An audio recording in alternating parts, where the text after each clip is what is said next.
It's another edition of Time About the Movies, and today we're taking a look at the films of August 7th, 1998. We only got 4 movies to look at today, so we can make this pretty quickly, so let's go ahead and get right to it. We'll start off with the biggest new release of the weekend, and that is Brian De Palma's Snake Eyes, starring Nicolas Cage.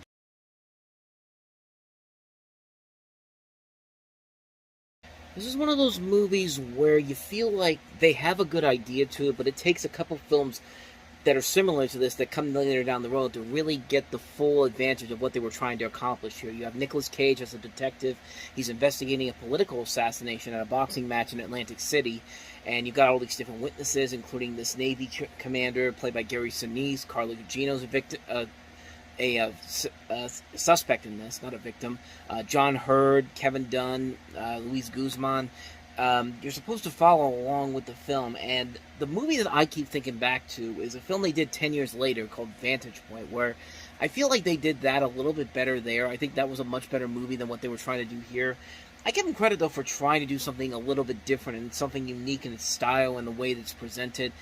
The story, however, is where the film really does start to turns the film down a lot, big time. I mean, this is a story that really needed to be perfect to make it work, but right off the bat, you can kind of figure out who the bad guy is and who's the man responsible for who's the one responsible for everything that happens in here. And the mystery is just not there. It's just a film that does not have that mystery or fun aspect to it that really this movie should have to it. I mean, Vantage Point I think did it in a much better way. A couple is that we got 10 years afterwards, but like I said, I give them credit for seeing what they would do with this. And it's Brian De Palma, man. Brian De Palma will make great films. Great films that may not be. He makes great films, but then again, he makes these films that aren't necessarily really good films, but they're films that have a lot of ambition to them, and you really do get invested in what's going on here. Plus, you have David Koepp, who, of course, is a very well-known writer on his own right. So you have all these pieces together, and there just isn't anything there to really make it stand out. And to its credit, it could have been a whole lot of more weirder. Like, there was a scene where there was an original ending where they had a huge tidal wave going through the casino, and it's like this big visual effects heavy ending that was cut from the movie and replaced with a reshot sequence. And it's just like I don't understand why you would need to throw that in there. I mean, how is there a tidal wave taking place? Well, then again, maybe it's in Atlantic City. I was thinking maybe this isn't Vegas, but no, this isn't Atlantic City. So maybe that makes a lot more sense. But just that concept alone just feels like it felt like someone rushed that in there because they knew that this film was going to probably lose audiences pretty quickly. And so they just said, here, just throw a tidal wave in there. Why not? And it's just like, and it doesn't really amount to anything, quite honestly. I mean, there's really nothing about that scene that really makes it something that needs to be seen in this particular film. It's also pretty interesting how this film almost went through different people. They went to Al Pacino at one point to give him the role that Gary Sinise plays, the commander, and then they went to Will Smith, and then Will Smith later dropped out of it because he wasn't offered enough money. But still, that probably would have been a better decision than what he would have made with Wild Wild West the year later. But we'll eventually get to that one. But yeah, this is one of those ones where I tried to get into it. I tried to get invested in what was going on, but sadly, there was just nothing there to really make it stand out or make it anything interesting on its own. Like, the story needed to be much more clever. The twist needed to be a little more interesting. Like I said, you really do figure out right away who's behind this, who's the bad guy, who's working for them, and so on and so forth. It just needed a little bit more of a spark to really get it going, but unfortunately, it's just not there with this film. A major disappointment on a number of levels, especially with the talent they have on board here. So that's Snake Eyes. So with that said, on to the next movie, and that is Halloween H2O, 20 years later.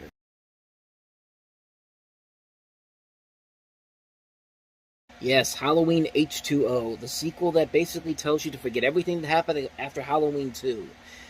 And then the remake trilogy came out, and that's the film that basically tells you to forget everything that happened after this film, quite honestly. And yeah, the Halloween series is really weird. But like I said, this is basically ignoring the Jamie Lloyd story arc of the previous 3 installments. It's a direct sequel to Halloween 2, and it brings back Jamie Lee Curtis as Laurie Strode, who has faked her death in order to go into hiding from her murderous brother, Michael Myers, who finds her working at a private boarding school in California, because why the hell not? I mean, if he did, we wouldn't really have a movie, honestly. And like I said before, I've never really been invested in the Halloween movies, quite honestly. I remember the first one, I remember the second one. The third one's actually pretty good. I've barely seen any of the remake trilogy because it keeps getting worse and worse with every film.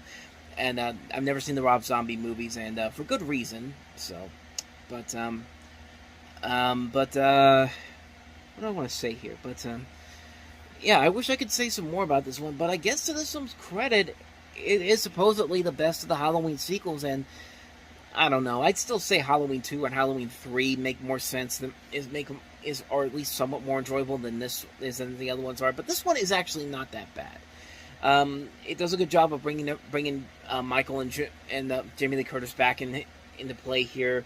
You do get some fun moments between the two of them, and I thought it was fine for what it is. But like I said, I barely kept up with the series. I haven't seen all the Halloween movies, but yeah, I didn't find this one too bad, honestly. It was a film I just thought it was just kind of like, it was alright, but I have no real intention on keeping up with this series, quite honestly.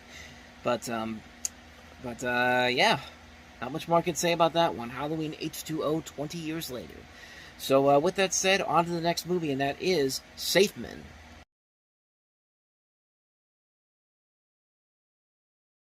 So this comes to us from John Hamburg, who has made some pretty decent films as a director, but mostly as a writer. Along Came Polly's a pretty standard film that has some couple of decent moments there, but his masterpiece is I Love You, Man, in terms of his directing, the films he's written and directed. But he also gave us the Meet the Parents series, Zoolander, Night School. So mostly good films. There's a couple of films that are not that great. Zoolander 2, for example, Little Fockers, Why Him?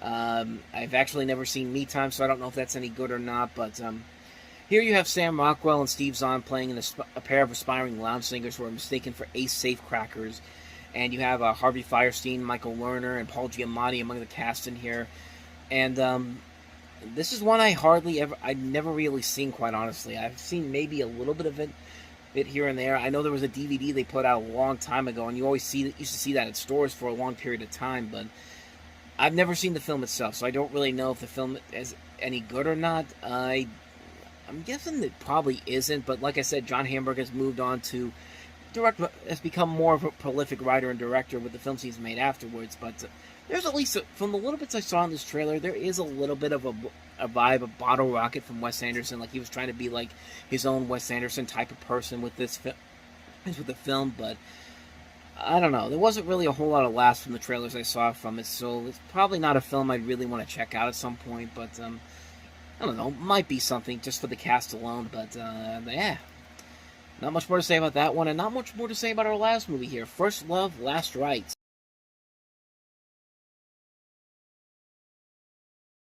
Well, this doesn't look like the most pretentious film ever. Basically, you have a story where you have this couple, they're two young lovers, and during a summer in Louisiana, fresh out of high school, they're entangled in a consuming love affair. How the couple met is not disclosed, but Joey's originally from Brooklyn, and Sissel is a local. In a house on stilts by the river, the couple do a little more than talk and have sex, with the occasional interruption by Sissel's younger brother, Adrian, played by Eli Marienthal, who you later know as the voice of Hogarth in The Iron Giant, as well as in American Pie. Sissel's parents are divorced. Her father, Henry, played by Robert John Burke from RoboCop 3, he's a Vietnam War veteran. He befriends Joey, and the two men look into trapping eels with the aim of selling them to sushi restaurants, and jealousy and communication issues start to creep into Joey and Sissel's relationship. Like I said, this sounds like a really pretentious movie, man, and that trailer does not do this film any favors. It's got some decent talents to it. You know, Natasha Gregson Warner, we've seen her in a lot of movies, Giovanni Ribisi, and just a good cast overall here, but just a film that feels like there's just not that much there. It just feels like a very pretentious film, and from the criticisms I see from it, it definitely shows in that trailer. The film's narrative isn't that strong. There's a lot of heavy-handed symbolism. It's like a film that's trying to say something and just say it right to your face, and it just doesn't sound like a film that's really all that interesting, quite honestly, and one that I really don't want to see. And I have no real interest in seeing, despite the fact this is directed by the same guy that gave us stuff like The X and Our Idiot Brother and Juliet Naked. And you know what? That's probably a good reason why I never wanted to see this movie, because I did not like The X, nor did I like Our Idiot Brother. So, yeah, that's a hard skip for me. So that's First Love, Last Rites. And so, with that said, we wrap up another edition of Time About the Movies. We have 6 movies to look at next time around, including Angela Bassett in How Stella Got Her Groove Back, The Avengers, not the good Avengers, The Avengers based off the TV series from the 1960s with Ray Fiennes, Uma Thurman, and Sean Connery, Air Bud Golden Receiver, because we clearly needed a sequel to Air Bud, Return to Paradise, Slums of Beverly Hills, and Behind the Lines. So 6 films to look at next time around, and we will delve into those on the next episode. But until then, thank you very much for watching, and if you want to see more videos like this, please hit the playlist on the next page, check out the previous episode, and also don't forget to hit the like and subscribe button if you want to see more videos like this on this channel. So with that said, I am off, I will see you next time, and until then, as always, take care.